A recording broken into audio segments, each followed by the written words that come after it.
안녕하세요. 파슬렛의 최원재 대표입니다. 저희는 지난 4년 동안 택배 플랫폼 사업을 해왔고요. 오늘은 그 전체 내용을 말씀드리려는 게 아니고 저희가 최근에 개발한 미유콜 서비스에 대해서만 말씀드리겠습니다. 음성만 기반 데이터 서비스 미유콜입니다.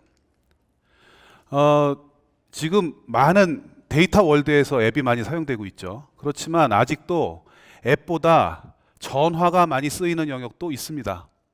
그런 건 이제 가끔 쓰는 서비스들이죠. 대표적으로 문의를 한다든지 예매, 예약, 택배, 퀵도 마찬가지고요. AS 신청, 대리운전 이런 것들은 앱이 굉장히 많이 쓸 것 같지만 아직도 전화보다 훨씬 더 적게 쓰이고 있습니다. 저희가 그동안 해온 이제 택배라는 영역으로 이 가끔 쓰는 서비스들을 어떻게 효율화할 수 있는지를 한번 보여드리겠습니다. 전화는, 스마트폰은 음성 통신도 되고 데이터 통신도 되는 기기입니다. 그렇지만 음성 전화를 걸 때는 피처폰 같은 음성 전화고 데이터를 쓸 때는 또 PC 같은 역할을 해줍니다. 대부분의 앱들은 이 데이터 통신을 하는 데이터 월드에 있습니다. 택배도 마찬가지입니다. 이 택배 서비스를 효율화하기 위해서 각 택배사들은 전부 앱을 가지고 있고 이 여러 택배사의 서비스를 통합해서 해주는 통합 택배 앱들도 나와 있습니다. 저희도 통합 택배 앱을 출시한 업체 중에 하나고요. 그렇지만 이 많은 택배 앱들의 사용률이 그렇게 높지 않습니다. 저희도 직접 경험한 바고 그 이유는 가끔 쓰는 서비스이기 때문에 그렇습니다. 내가 한 달에 한두 번 택배를 받고 뭐 두어 달에 한 번 반품을 할 일이 생기는데 그 일을 하자고 앱을 깔고 회원 가입을 하지 않는다는 거죠. 그래서 얘네들이 잘 돌아갔으면 당연히 택배회사의 콜센터 비용은 떨어져야 될 텐데 그렇게 떨어지지 않습니다. 이제 롯데택배로 바뀐 현대택배의 경우에 1년의 콜센터 비용이 50억에서 60억씩 들어가고 있고 그걸 기준으로 추정을 해보면 CJ 대한통운은 아마도 100억 가까운 돈을 콜센터 비용으로 쓸 겁니다. 저희는 그 음성 통신과 데이터 통신을 합해서 미유콜이라고 하는 서비스를 만들었습니다.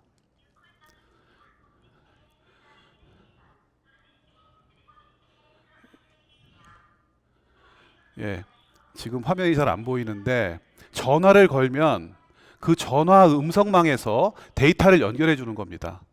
그래서 전화번호가 아이디 역할을 해가지고 내 전화번호에 해당되는 운송 정보를 불러오는 겁니다. 그래서 모든 택배에 관한 조회는 지금 한 방으로 끝났고 반품을 할 때도 마찬가지입니다.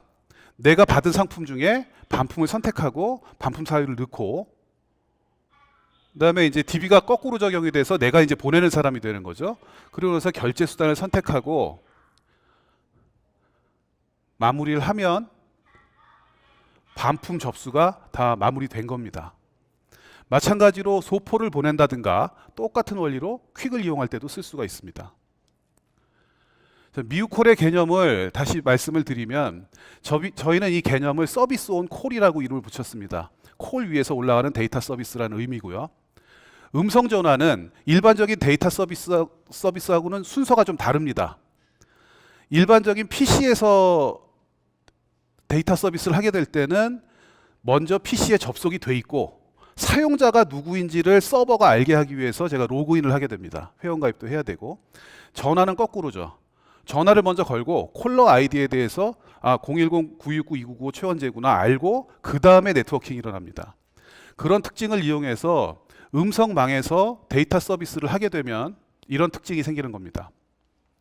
개인 확인 절차가 자동 수행되는 거죠, 먼저.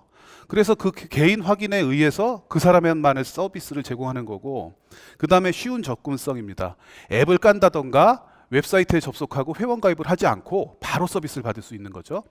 그리고 음성과 화면이 동시에 제공되기 때문에 정보 교환의 효율성이 대단히 높습니다. 이거를 장점으로 한번 정리를 해보면 이런 거죠. 데이터 월드에서는 자주 쓰는 서비스도 있고 가끔 쓰는 서비스도 있고 새로 나온 서비스도 있습니다. 근데 데이터 월드, 앱이나 웹사이트에서 해주는 데이터 월드에서는 이 서비스에 접근하기 위해서는 이 서비스 게이트, 앱을 설치하거나 회원 가입을 하거나 개인 확인을 해야 되는 이 관문을 넘어가야 됩니다.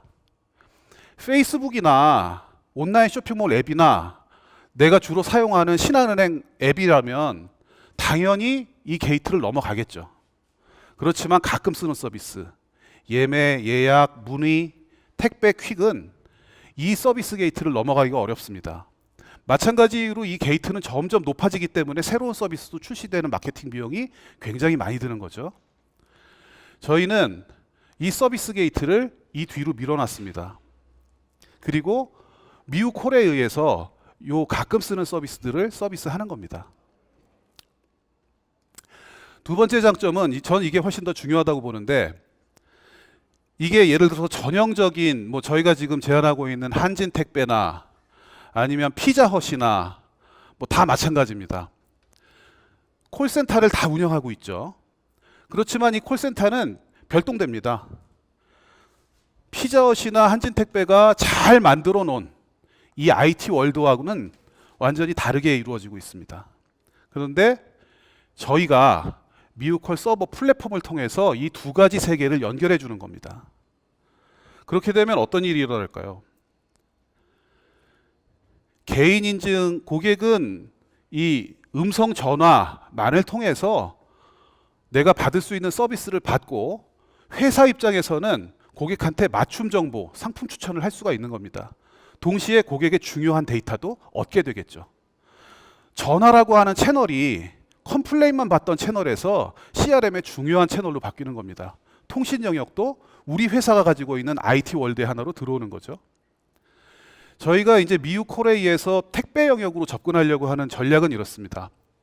미우콜이라는 플랫폼을 하나 만들어서 각 택배 회사, 주요 5개의 택배 회사에다가 제공을 하는 겁니다. 우리 이 5개 택배 회사가 묶이면 우리나라 택배의 약 85% 마켓시어를 갖고 있습니다. 쿠팡 빼고 거의 다라고 봐야죠. 그러면 이 택배를 통해서 온라인 쇼핑과 홈쇼핑의 배송 정보와 반품 추적 등은 저희가 이제 플랫폼으로 수행을 하게 되고, 그 과정에서 아주 중요하고 다양한 데이터가 쌓이게 됩니다. 수익 모델은 이제 저희가 기존에 하고 있는 사업이나 이런 건 다 빼고 통합 배송 콜에 대해서만 한번 정리를 해보면, 택배 회사의 그 콜센터를 업그레이드 해주는 비용이 있고, 그 다음에 C2C 결제, 아까 화면에서 보신 것처럼 택배를 보내던가 반품을 보낼 때 결제 대행을 해주는 결제 수수료가 있습니다. 마찬가지 원리로 퀵이나 특송도 처리를 할 수가 있죠. 지금 뭐 잘 아실지 모르겠지만 택배 회사는 특송과도 연결이 돼 있고 지금은 퀵과도 연결되는 추세입니다. 그 C2C 배송이라는 거 잘 모르실 것 같아서 잠깐만 정리를 해보면, 이제 보내는 택배인데 물량은 훨씬 적지만 단가가 비싸기 때문에 상당히 큰 시장이죠. 고부가 가치 시장입니다. 저희는 이제 지금 그 이 배송 영역에서, 저희가 해온 배송 영역에서 이 사업을 먼저 시작하지만 이 미우콜은 여러 영역으로 확장될 수가 있습니다. 예매라든지 식당 미용실, 관광 안내, 그 다음에 설문조사, 이런 여러 가지 서비스들이 있고, 이 중에 저희가 이미 관광 안내는 하나의 레퍼런스를 지금 만들게 될 것 같고, 설문조사 부분은 지금 돌아가고 있는 게 있습니다, 실제로. 그래서 시간 되시면 한번 참여해 주셨으면 좋겠고요. 이런 여러 가지 서비스를 통해서 저희는 이제 마케팅 에코시스템을 구축하는 시기가 오리라고 봅니다. 설문조사는 이 번호입니다. 이따 뭐 궁금하시면 다시 알려드릴 수 있는데 실제로 설문조사가 진행되고 있습니다. 그다음에 관광 안내가 이제 뭐 바로 저희가 진행할 일인데, 여기 보시면 요 마을 장터라고 하는 게 저희가 기존에 우리 사업으로 진행한 농특산물 직거래 무인 매장입니다. 이런 것들이 이 앱에서 관광 안내 차원으로 서비스가 되고 있는데, 사실은 저 앱을 까는 사람은 거의 없습니다. 마을 사람도 안 깔아요. 그래서 지금 저희가 이제 어제 바로 거의 계약을 했는데, 이 홍성의 거북이 마을에 요 서비스를 이 대표 전화 서비스로 바꾸는 겁니다. 그래서 온 사람은 여기에 그냥 전화번호 하나 붙어 있는 거죠. 그래서 이 마을에 궁금한 거는 관광 안내 받고, 특산품 안내, 저기 매장에서 살 수 있는 게 뭔지 안내 받고, 중요한 거는 서울에 와서도 내가 저 현지에서 사 먹었던 특산품이 사 먹고 싶다면 전화 다시 하면 되는 거죠. 그러면 앱에서 제공해주는 쇼핑몰 같은 서비스가 제공이 되는 겁니다. 시간이 없죠. 예. 근데 마지막으로 이제 기능의 확장입니다. 마지막 장인데 음성이라고 하는 것은요. 아마 아마존의 에코나 에코 기반의 알렉사 서비스 같은 것들 다 아실 텐데 음성은 개인 확인이나 쉬운 접근성뿐만 아니라 음성은 또 하나의 생체 인식입니다. 어떻게 보면 가장 폭넓게 쓰이고 있는 생체 인식입니다. 보험업계에서도 쓰이고 있죠. 우리 기술이 보험업계에 적용된다면 굉장히 효율적인 서비스가 가능할 겁니다. 그리고 데이터도 더 많이 얻을 수 있겠죠. 그래서 저희의 비전은 뭐 음성망을 대체한다던가 데이터망을 통째로 대체하는 것이 아니라 그 두 개가 합쳐져 있는 개인화 네트워크라고 하는 새로운 제3의 네트워크 월드를 만들어 보자는 게 저희의 비전입니다. 이상입니다. 네, 잘 들었습니다. 그 뭐 네. 최근에 뭐 CES에서도 음성의 중요성이 많이 네. 부각이 된 것 같아요. 네. 그래서 예전보다는 네. 예, 뭐 인공지능 비서나 뭐 네. 이런 것 때문에 음성을 네. 얘기하는데 음성을 사용하는 포인트는 좋은 것 같은데 네. 오히려 여기 음성을 활용해서 AI로 나가는 방향이 있고 네. 그런데 약간 그 다시 올드한 느낌으로 가는 그런 생각이 들었거든요. 네. 어떠세요? 제가 이제 예를 들면 뭐 음성 말고도 네. 챗봇이라든지 AI가 활용되는 네. 여러 영역에 대해서 저도 관심을 많이 가지고 있습니다. 그렇지만 제가 이제 또 이쪽으로 하게 된 어떤 뭐 좀 운명적인 배경도 있는 것 같은데 저는 이제 세스라고 하는 회사에서 네. CRM과 빅데이터라는 걸 10년 전부터 했었어요. 네. 사업을 하기 전에. 네. 네. 근데 그 AI라고 하는 것은 일종의 엔진입니다. AI는 사실은 그 알고리즘 엔진은 많이 개발이 돼 있죠. 그렇지만 그 AI가 작동하기 위해서는 필연적으로 더 많은 빅데이터가 필요합니다. 빅데이터라고 하는 것은 양이 많은 얼랏 오브 데이터를 빅데이터라고 하는 게 아니거든요. 다 아시겠지만 빅데이터는 다양한 종류를 가지고 있어야 됩니다. 그것이 연결이 됐을 때 비로소 빅데이터, 큰 데이터가 되는 거거든요. 그런 큰 데이터를 모아놔야 AI도 작동이 됩니다. 네, 그 부분은 예. 충분히 공감을 근데 하고요. 이제 저희가 들어가려고 하는 그 가끔 쓰는 서비스들을 통해서 뭔가 AI를 작동되게 하려던가 그 가끔 쓰는 서비스를 통해서 그 다른 에코시스템이 작동되게 하려면 먼저 쉬운 접근을 통해서 이제 데이터를 모으고 그 사람들이 많이 들어오게 하는 게 먼저 중요한 거죠. 그 사람들이 많이 모이지 않으면 AI도 소용이 없는 거죠. 저희는 일단 많이 모이게 하는 새로운 채널의 중요성을 좀 보고 있고 네. 그걸 먼저 추진을 하고 알겠습니다. 있습니다. 보면은 저기 그냥 모바일 앱 설치하거나 네. 모바일 웹 들어가기도 귀찮은 분들이 네. 자주 저기 쓰진 않지만 네. 꼭 확인하고 싶고 네. 그런 용도로 네. 전화번호를 마케팅해서 네. 그 전화번호를 통해서 네. 뭐 택배를 줘야 한다든지 네. 그부터 이제 시작하시는 건데 네. 그럼 똑같은 문제에 봉착할 것 같아요. 네. 앱 다운로드 하려고 앱 알리는 노력을 네. 전화번호 알리는 네. 노력으로 네. 써야 되거든요. 네. 그래서 뭐 라디오 광고를 한다든지 네. 1588에 1588 외치든지 네. 예 어떻게 이 번호를 그러면 알리고 활성화를 물론 이제 시킬 물론 계획이세요? 뭐 라디오 광고도 해야 되겠죠. 네. 라디오 광고도 해야 될 거고 첫 번째는 저희가 접근하는 접근 방식은 기존에 있는 콜센터에다가 우리 플랫폼을 붙이는 겁니다. 네. 네, 한진택배가 1588에 0011이고 롯데택배가 1588에 100번이고 그렇거든요. 그 콜센터로 오는 전화는 이미 많아요. 그럼 그 전화번호는 어떻게 할 거예요, 고객들이? 다 적혀 있거든요, 송장에. 네. 그러니까 전화를 거는 겁니다. 근데 그 송장에 있는 전화번호로 전화를 걸면 이제 이 스마트한 새로운 ARS가 돌아가는 것이고 네. 그 다음에 언젠가는 그걸 모아서 저희가 지금 이제 저희는 SKT하고 일을 많이 해왔는데 SK 브로드밴드하고 새로운 대표 번호를 만들려고 합니다. 네. 예.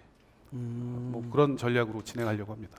그러면 일단은 그 회사들하고 제휴를 맺어서 네. 그 번호로 걸면은 네. 기존의 ARS 시스템이 없어지고 네. 여기서 네. URL이 던져지고 네. 그 URL에 접속하면 네. 뭐 바로 택배 서비스를 할수 있는 번호든 거죠. 이거 반품이든 네. 이걸 네. 서비스가 그렇죠. 가능하다는 얘기죠. 그렇죠.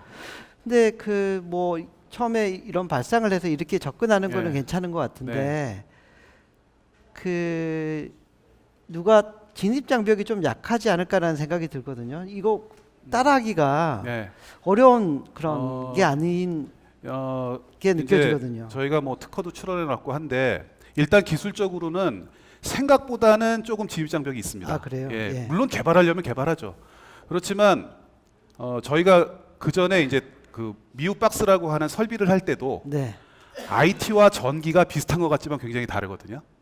미우콜은 IT와 통신입니다. 네. 양쪽의 기술이 합쳐져야 되기 때문에 막상 하려고 하면은 생각하지 못한 진입장벽들이 많이 있습니다. 그리고 또 하나는 저희는 이제 지난 4년 동안 모든 택배 회사하고 제휴가 다 돼 있어요. 인터페이스도 다 해봤고. 그리고 택배 업계에서는 파슬렛이라는 회사가 많이 알려져 있습니다. 그래서 네. 조기에 택배 회사 5군데를 점유를 하면 그 다음에 사실은 누가 진입하기는 좀 어렵겠죠. 그래서 저희는 택배하고 퀵 이런 배송의 플랫폼을 통해서 아까도 PT에서 말씀드렸지만 쿠팡을 제외한 대부분의 온라인 쇼핑몰과 홈쇼핑은 그 5개 택배 회사의 인프라를 같이 쓰고 있거든요. 그 5개 택배 회사를 저희가 제휴해서 돌리면 예. 나머지 뭐 진입장벽은 충분히 저희가 지금 만들 제휴 수 상황은 어디까지 진전이 되었나요?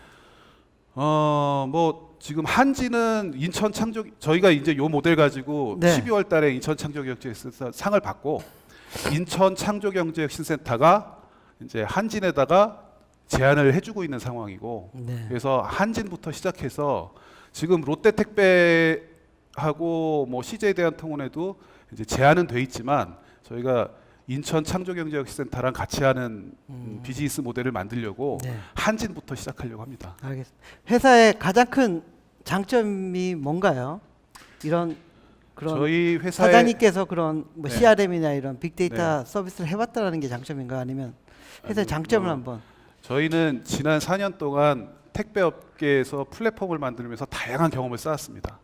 기존에 있는 방식을 이제 계속 누린 적이 없었고 늘 새로운 것을 해서 직거래 무인 매장이라는 것도 저희가 뭐 우리나라 최초로 한 거고 그걸 이제 농림부 지원 사업으로 하고 있고요. 네. 그리고 저희 멤버는 저희 이제 그 부사님 같은 경우는 현대택배의 본부장 출신으로 오셨고, 그래서 네. 저희는 업종 지식과 기술과 그 다음에 통신 기술까지 결합되어 있는 좀 융합적인 회사라는 게 저희 회사의 장점이라고 봅니다. 알겠습니다. 뭐 쫄투 IR 방송을 많은 네. 분들이 특히 또 투자자분들도 보고 계신데요. 마지막으로 투자자분들에게 네. 하시고 싶은 말씀 있으면 한번 강하게 네. 예, 한번 얘기해 주시죠. 저희가 저희 회사가 그동안 이렇게 좀 공공연한 투자를 많이 접근해 보진 않았습니다. 그러니까 우리가 어떻게 따박따박 해볼 수 있는 사업이라고 생각했었는데 지금 이 미우콜 같은 경우는 우리가 플랫폼을 만들 수 있는 투자가 이루어진다면 생각보다 훨씬 큰 비즈니스가 만들어질 거라는 생각이 듭니다. 그래서 많이 관심 가져주시고 월드와이드한 글로벌 비즈니스 만들어 보겠습니다. 네, 고맙습니다. 오늘 출연해 주셔서 고맙습니다.